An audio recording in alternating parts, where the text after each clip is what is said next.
Happy, happy Halloween, Halloween, Halloween, happy, happy Halloween, Silver Shamrock.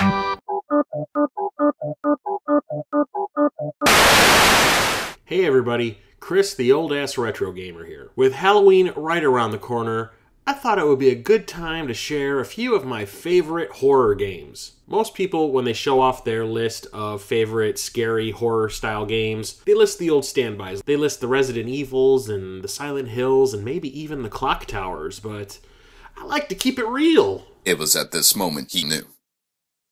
He fucked up.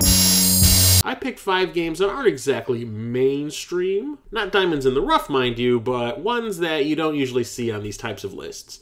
So I'm going to share 5 of my favorite horror games. Boom. So first off, I have a game for a console that most people do not like. Just flat out can't stand. But not this guy, because I've always been kind of a fan of it, even though when I first bought it, it kind of cheesed me off a little bit, but I did come to respect it and find that it was a very underrated system. But there was one game that came out for this console that scared the ever-loving piss out of me. D by Warp. This also came out on the PlayStation and I do believe the Sega Saturn, but I feel that the 3DO version is the superior version. The graphics are just a little bit nicer, everything about it just runs a little bit more smoothly, but no matter which version of the game you have, this is quite the spooky little ditty. You play as this girl named Laura, whose father is a doctor and he goes absolutely batshit crazy at a hospital, shoots up the place, and then runs to this random castle in the middle of nowhere. And as his daughter, you go to try to help him find out what's going on.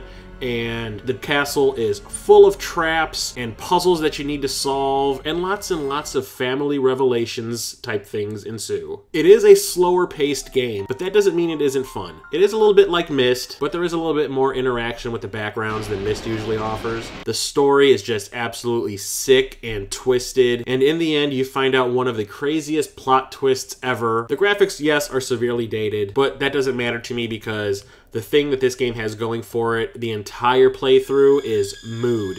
The music, the darkness levels in the environments, everything about it, even the art direction, everything is just moody to the extreme, and it all combines to create one of the creepiest games out there. If you want to play a game that's going to really freak you out this Halloween, I highly recommend D. Just don't play the sequels because they all suck. Yes, I am the old-ass retro gamer, but that doesn't mean I just play retro games. While the game I'm going to talk about next is from the previous generation, that doesn't mean it shouldn't get talked about because this game is really something special. On top of being one of my all-time favorite games, Alan Wake is a very spooky survival horror style game. While it's not about zombies or crazy viruses or anything like that, this game does take tropes from the survival horror genre and kind of makes it its own thing. This is more of a psychological horror game, and goddamn it really get under my skin. You play as a novelist who's looking for his missing wife, and then he finds pages to a book that he doesn't remember writing, and then parts of that book start spilling out into reality. The town that he's occupying starts getting covered by this darkness, and when the darkness spreads, these sort of monsters come out, and the only way you can hurt them is by using light. So your flashlight is your best friend in this game. It actually hurts the enemies, and once you weaken them enough with the flashlight, you can actually take them out with a gun. The story is fantastic. It's actually played out like a television show, where once you finish a section of the game, it's almost like it's the end of an episode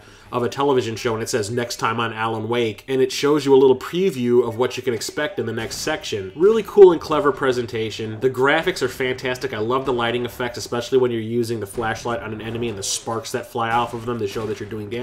Great voice acting. The music is moody, lots of action at times, and has one of the darkest endings to a video game like ever. But this is one of those games where the writing was so good that I actually called out of work one day just so I can finish the game because I got so into it. That's how great it is. It is spooky, it is creepy, lots of great mood, and on top of all that, it is fun. Alan Wake's outfit ain't too complicated, people. Cheap cosplay idea. You're welcome. Next up is a game that is a classic that's based on an old arcade game, and one of the first horror games I remember ever seeing, Splatterhouse. This is actually the Japanese PC Engine version, not the TurboGrafx 16 port that we got. This one is uncut. All the crazy religious imagery and all that is left in, all the gore. If you want the definitive version of the original Splatterhouse, this is the one you need. And what is it about this game that makes it so cool for a Halloween playthrough? Straight up, no holds barred horror awesomeness. That's what. It's actually just a straightforward beat 'em up, kind of like Final Fight and Streets of Rage, with a horror coat of paint over it. But that doesn't mean it's a bad thing. This game is very, very creepy. The monsters that you end up fighting are very grotesque. The sound design is awesome. All the noises that the creatures make are very creepy and disturbing. The bosses you fight, what the hell? And that final twist. Damn. You did not see very many video games taking a risk with the story the way that this one did. It is messed up in the extreme, and I love it for that. You play as this guy whose girlfriend has gone missing in this mansion, and you find this haunted hockey mask. You put it on, and it ends up possessing you, turning you into like this crazy Jason Voorhees killing machine, and you go through the entire game just beating every single thing that you see down into a bloody, gory pulp. While it's not scary per se, it is pretty cool, and it has a very great mood to it. Awesome game. Next up is another survival horror style game, but this one is one that you don't usually hear people talking about. Don't ask me why, but I think it's a pretty worthwhile addition to the genre. Obscure the Aftermath. This is actually part 2 in a series. I don't own the first one. It's a little pricey right now. Working on it. But this sequel I do believe is available for either the PS2 or the Xbox. I think there's even a PSP version of the game, which gives you lots of options to try out this awesomeness right here. The gameplay is a combination of Resident Evil 4 and Silent Hill 2. There's 6 characters to choose from. There's a co-op mode, which is kind of cool if you want to play with a friend. I highly recommend it. It's a lot of fun. But the story is about these students at this university. They start finding these weird flowers around the campus. A couple of the students decide to experiment with them, and when they inhale the vapors, it gives them these weird, creepy hallucinations, and eventually the entire campus is overtaken by the hallucinations, which end up becoming real. And you have to kind of fight your way through all these creepy, crazy monsters that end up popping up all over the place and get out alive, like every other survival horror game. But the cool thing about this one is you're never really sure if what you're seeing is real or a hallucination, which is kind of a cool twist. The characters are fine. They're not the greatest written people ever committed to a video game disc, and some of the levels are a little derivative of other games,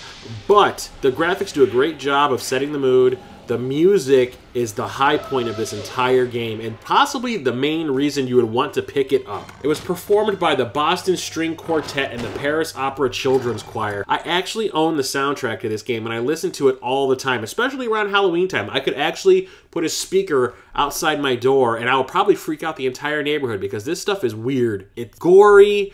It's disgusting at times. Some of the bosses you fight are just flat out disturbing. And like I said, this is a great unknown gem in the survival horror genre. Invite a friend over, play some co-op, and make them shit themselves. Yeah. And lastly is a game that I wouldn't say is scary, like, at all, but it is horror themed, and that's why I stuck with it. But it is also my favorite of all the ones that I've shown here. It's also a game that I just acquired and haven't shown it off in any of my pickup videos. So spoiler alert, you're gonna get some advanced info on my next pickup video, okay? So, shh, don't tell anyone.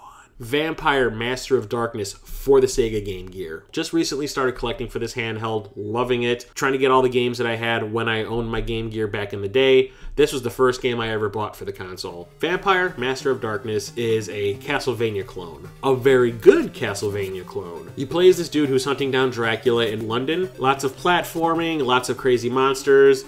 You get power-ups just like you do in Castlevania, except here you have to destroy these little floating masks, and they'll give you weapons that you can use. You start off with a knife. You can eventually get a gun and an epee, and even an axe. Lots of different monster types. All of them are variations of what you saw in Castlevania. But the gameplay is where it's at. And as far as I'm concerned, even though this is basically Castlevania with a Sega skin on it, it is just as much fun as Castlevania is. And naturally, because it's Sega, you can get away with a little bit more than Nintendo would let you on their consoles. So there is a little bit of blood here and there. Like I said, it's not scary like at all, but if you want a nice horror themed challenging platformer, Vampire Master of Darkness is the way to go. So if you're planning on staying in this Halloween and doing a little gaming instead of trick-or-treating, these 5 suggestions should set you on the right course. Some are spooky, some are creepy, some are disturbing, some are gore-soaked. All of them are just flat out fun. So if you enjoyed this video, give it a thumbs up. Share it on your favorite social media. What are some of your favorite horror games? Share them in the comments below. Let me know. And if you haven't already, please subscribe to the channel So until next time, I am Chris, the old-ass retro gamer, saying Happy Halloween!